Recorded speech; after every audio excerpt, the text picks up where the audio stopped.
الفاتحة.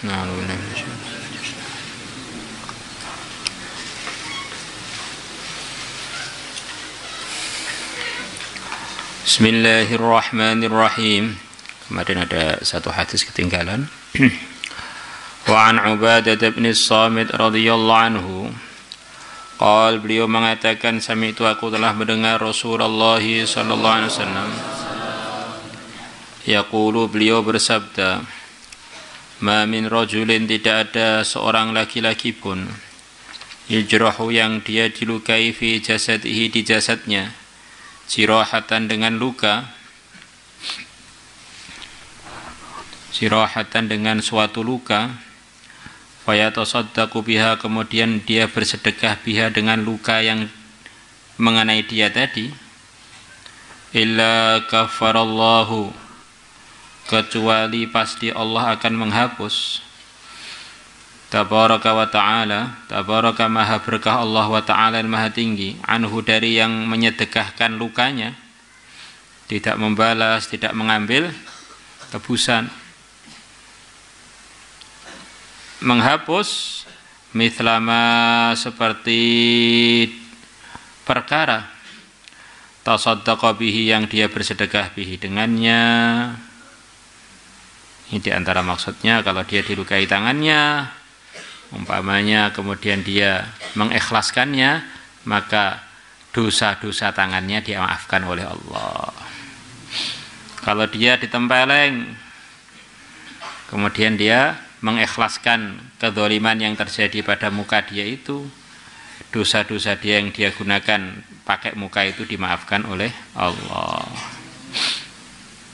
Jadi kesimpulannya, pemaafan itu akan mudah bagi orang yang istihdharul fadhail. Dia bisa menghadirkan apa keuntungannya kalau saya mengikhlaskan kezaliman ini. Karena kadang-kadang orang itu ketika dilukai, dizalimi, yang ada itu pengen balas saja, lupa keuntungannya kalau orang itu dizalimi, berapa banyak yang akan didapatkan kalau dia tidak membalas. Maka diceritakan ada ulama besar, yaitu Ibrahim bin Adham, termasuk orang yang paling dihormati di zamannya, terkenal soleh, wali, makbul doanya, dan macam-macam karomah yang lain. Maka suatu hari beliau bepergian waktu malam, akhirnya masuk ke satu kampung, yang mana kampung itu baru saja ada pencurian, ada penjagaan di kampung itu. Maka malam-malam ada orang asing lewat kampung itu, langsung ditangkap, dituduh pencuri. Beliau digebuki sampai berdarah-darah. Begitu bangun pagi, begitu mulai terbit fajar, orang-orang kampung kaget. Ternyata yang digebuki itu adalah orang yang paling dimuliakan di daerah itu di zaman itu. Maka mereka minta maaf dengan benar-benar minta maaf. Dan yang aneh itu, Ibrahim bin Adham ketika digebuki nggak bilang saya ini Ibrahim bin Adham, nggak bilang, diam aja. Digebuki. Maka Ibrahim bin Adham mencontohkan kepada kita akhlak yang begitu mulia. Beliau punya pandangan yang sama sekali umumnya orang tidak sampai ke pandangan yang begitu dalam. Yang pandangan tadi menunjukkan kuatnya yakin beliau, iman beliau, dekat beliau kepada Allah. Beliau mengatakan, nggak usah minta maaf pada saya, kurang lebihnya gitu. Kalian ini malah menguntungkan saya. Dengan sebab kalian mukuli saya, doa-doa saya makbul. Doa makbul itu mahal. Coba kalau kita dipukuli gimana? Dipukul sekali, wah, tak doakan mati 7 keturunan. Nah, akhirnya asalnya kita ini mazlum jadi zalim karena balasannya melebihi kezalimannya.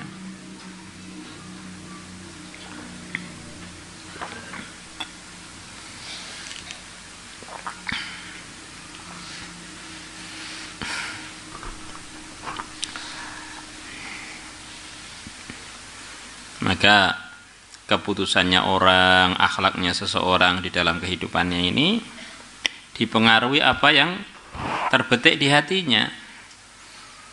Maka para anbiya alaihi wassalatu wassalam pertama kali ngajak manusia untuk islah diri adalah dengan perbaikan hati.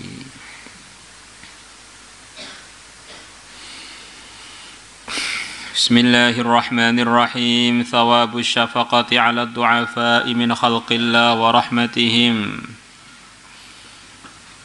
warifqi bihim. Kita ini sudah ditakdirkan oleh Allah jadi manusia yang bersinggungan dengan makhluk-makhluk Allah yang di sekeliling kita, berupa manusia ataupun yang lain. Maka kita sebagai manusia yang beriman memahami bahwa makhluk-makhluk itu semuanya ciptaan Allah. Kalau saya benar bersikap dengan makhluk-makhluk itu, hakikatnya saya ini benar dengan Allah, dengan Tuhan saya.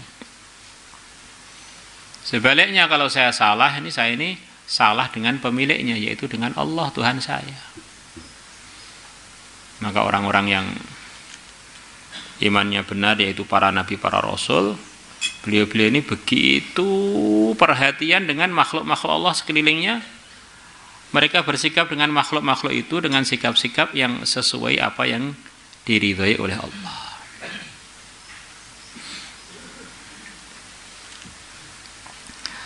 Thawabu syafaqati, pahalanya menyayangi, ala du'afai, atas yang lemah, para yang lemah min khalqillah, dari kalangan makhluk-makhluknya Allah. Wa rahmatihim, dan menyayangi juga mereka. Wa rifqi bihim, dan berbuat lembut bihim, dengan mereka. Qala Allah Ta'ala, Allah Ta'ala telah berfirman, Muhammadur Rasulullah وَالَّذِينَ مَعَهُ أَشِدَّاءُ عَلَى الْكُفَّارِ رُحَمَاءُ بَيْنَهُمْ. Muhammad Rasulullah merupakan utusannya Allah. وَالَّذِينَ مَعَهُ, dan orang-orang yang bersamanya, yaitu para sahabat, orang yang terbaik selepas para nabi. Asyidda'u adalah orang-orang yang tegas, alal kufari, atas orang-orang yang tidak beriman. Ruhama, mereka adalah orang yang saling sayang menyayangi, orang-orang yang sayang. Bainahum, antar mereka. Inilah diantara sifatnya orang yang terbaik, sifatnya Rasulullah dan para sahabat. Dengan orang-orang yang belum Islam bersikap tegas. Maksudnya bersikap tegas itu apa? Apa kasar? Dalam prakteknya bukan begitu itu. Menerangkan dengan hikmah apa yang sebenarnya mengenai kebenaran itu. Karena kadang-kadang orang itu karena terlalu banyak basa-basi, karena nggak enak diri, punya teman-teman yang belum Islam, dia sama sekali nggak pernah menerangkan kepentingan mengikuti yang hak dan meninggalkan yang batil. Punya kenalan toko, belum Muslim, kenalannya sudah 10 tahun, 20 tahun, sama sekali nggak pernah dakwah pada mereka. Sementara dengan teman-teman Muslimnya malah galak. Padahal orang itu kalau Islam tuh apapun lemahnya, asalkan dia masih Islam, masih iman, suatu saat masuk surga. Jadi kalau orang itu belum beriman, kasihan. Kalau kita nggak nerangkan apa adanya, itu kasihan. Padahal dia ini secara sejarahnya kan kerabat kita, dari Nabi Adam, dari nenek Hawa.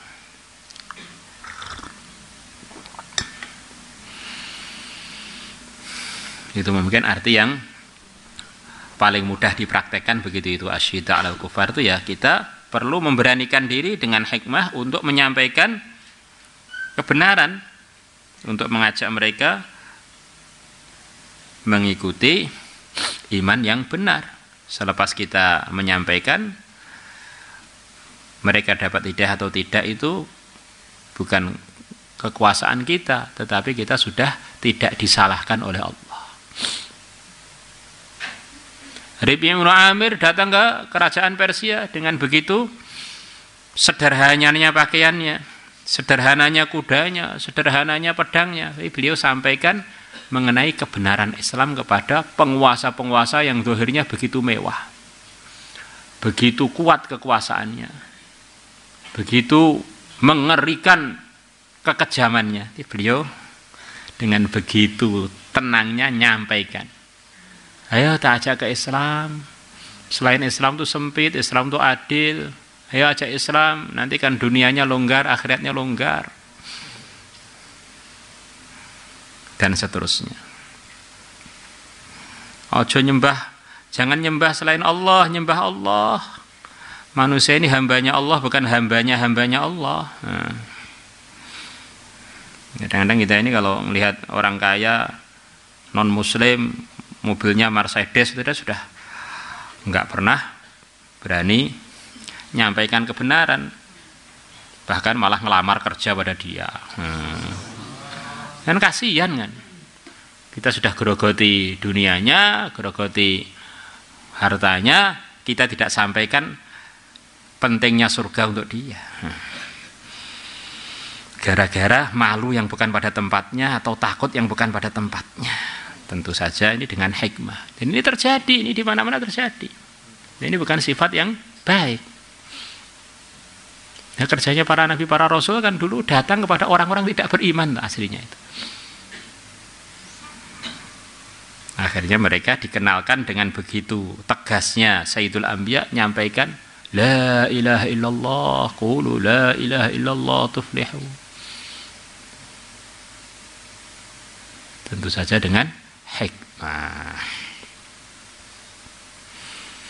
Wa qala ta'ala, dan Allah Ta'ala telah berfirman, tsumma kana, kemudian adanya dia, minal ladzina amanu, termasuk orang-orang beriman, wa tawasaw bil haqqi, dan mereka saling pesan antar mereka, bisabri, untuk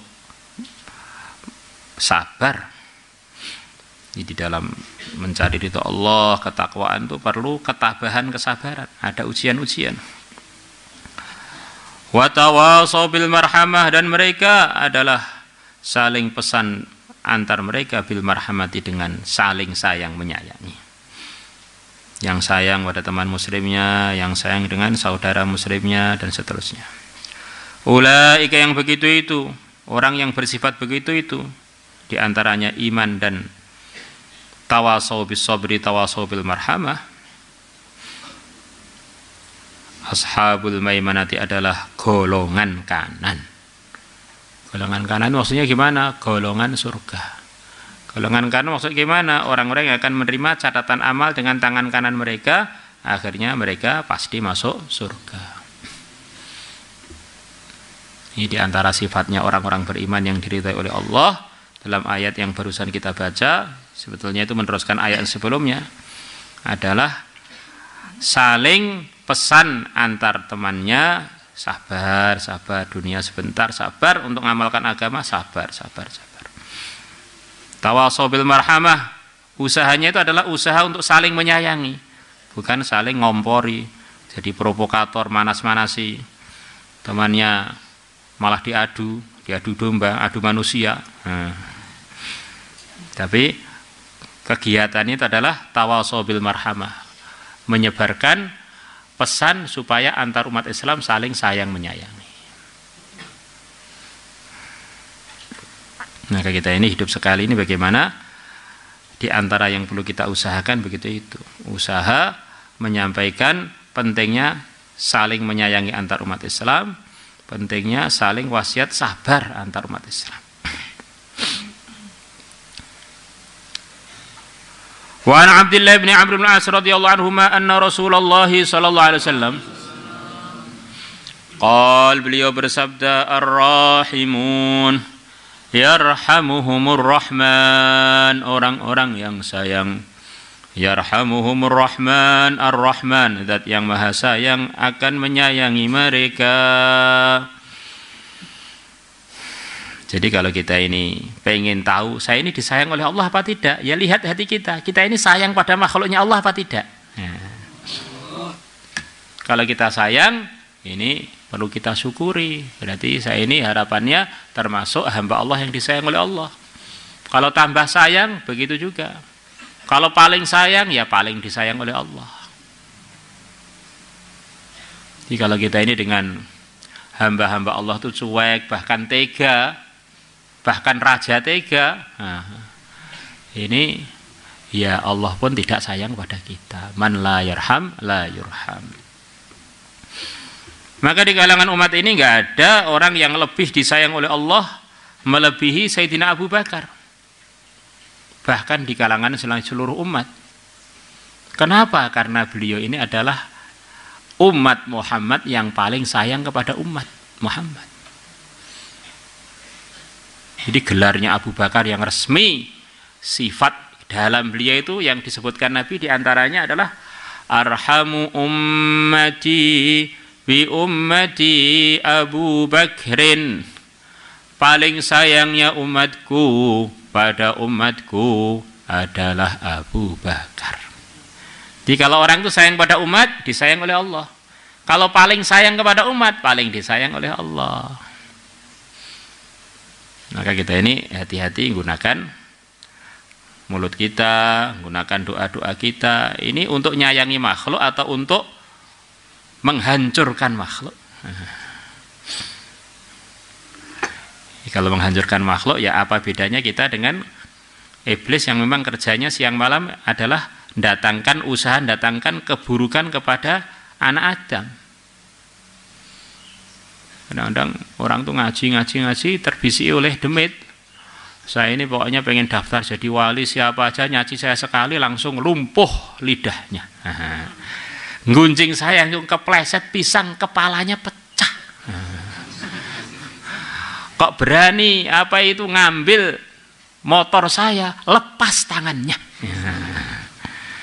Kok berani nginjak tempat saya tanpa izin, lepas telapak kakinya. Kadang-kadang perasaan sudah jadi wali. Nah, ini bisa-bisa jadi temannya iblis. Iblis itu begitu itu, pengen mencelakakan orang. Maka gelarnya para anbiya itu adalah penyayangnya para orang. Lah itu Nabi Musa kok galak Pak? Lah itulah sudah diperintah oleh Allah, memang kaumnya Fir'aun nggak ada jatah hidayah, maka beliau doanya sesuai apa yang diwahyukan Allah kepada beliau. Lah Nabi itu, Nabi Nuh doa, ya Allah hancurkan semua sampai sak bayi-bayinya. Lah itu selepas Allah berfirman kepada Nabi Nuh bahwa innahu la yu'mina min qaumika illa man qad aman. Sudah tidak ada jatah hidayah lagi, maka berarti yang tersisa walaupun bayi ini bayi neraka, maka ya ini memang perlu didoakan buruk, memang bayi neraka. Kalau kita ini nabi jelas bukan, ngaku nabi ya jelas rusak imannya. Wali juga diragukan. Wali murid juga belum tentu kalau laku. Kalau kok akhlaknya buruk sekalian, nanti di sana dapat prestasi apa? Orang itu yang hebat, musuh-musuhnya dengan sebab dia jadi ahli-ahli surga. Orang itu yang buruk, teman-teman baik dia jadi masuk neraka gara-gara dia. Orang kalau akrab dengan saya dapat hidayah kan bagus. Orang akrab dengan saya langsung suka ngerokok, suka ngeluyur, suka bolos, ya segitu itu ya. Gawat ini. Ini bukan berkahi jahannami. Ngajak orang ke jahanam. Irhamu man fil ardi, sayangilah oleh kalian man fil ardi, orang yang di bumi. Yarhamkum, maka menyayangi kalian man fis sama, orang-orang yang di langit. Maksudnya akan disayang oleh para malaikat. Malaikat tidak akan sayang kepada dia sebelum ada pengumuman dari Allah bahwa Allah telah sayang kepada orang tersebut. Ini diantara maksudnya. Ya Allah, irhamu man fil ardi yarhamkum man fis sama. Rawahu Abu Dawud wa Tirmidzi wa qala haditsun hasanun sahih. Nah, ini sayang yang sebenarnya itu bagaimana, Pak? Sayang itu ya sesuai dengan apa yang dicontohkan oleh Nabi, ajarkan oleh para ulama yang ahlinya. Ada perkara-perkara itu yang memang ajarannya agama, mang fil ardi itu kalau kita anggap akil ghairu akil masuk, itu sampai hewan-hewan pun perlu kita sayangi. Ada hewan-hewan yang memang oleh agama itu tidak boleh kita jadikan teman yang perlu disayangi. Memang hewan ini karakternya adalah khianat. Di antaranya adalah ular. Saya punya teman lumayan akrab, dia ini kepatok ular, akhirnya pingsan hampir 1 bulan. Memang takdirnya hidup. Kemudian dia cerita, "Mang saya ini salah. Saya ini sudah tahu mulai ngaji dulu bahwa ada 5 hewan yang memang itu termasuk hewan-hewan yang tidak boleh disayangi, termasuk ular. Terus saya ini sukanya ngumpulkan ular, mau macam-macam ular, tidak. Saya pengalaman saya nggak begitu, kok ular itu bisa disayangi. Pas ular yang kesekian disayangi ternyata dia matok tuannya." Berapa banyak cerita orang atraksi ular, ularnya dimasukkan mulut ternyata gigit lidahnya tuannya. Memang itu namanya sayang bukan pada tempatnya. Saya ini sayang Pak, sampai iblis pun mau tak sayangi. Itu sudah perintah Allah, inna syaitana lakum aduwwun fattakhidhuhu aduwwa. Ini sudah ada mustasnanya dari man tadi. Inna syaitan di sini maksudnya kepalanya setan, yaitu iblis. Sesungguhnya setan lakum aduwwun adalah musuh bagi kalian, fattakhidhu aduwwa, maka jadikanlah dia musuh. Maka kata sebagian ulama, kalau kamu pengen bermusuhan yang berpahala, bermusuhannya dengan setan, bermusuhan dengan iblis. Iblis mau disayangi. Maulaya salli wa sallim daima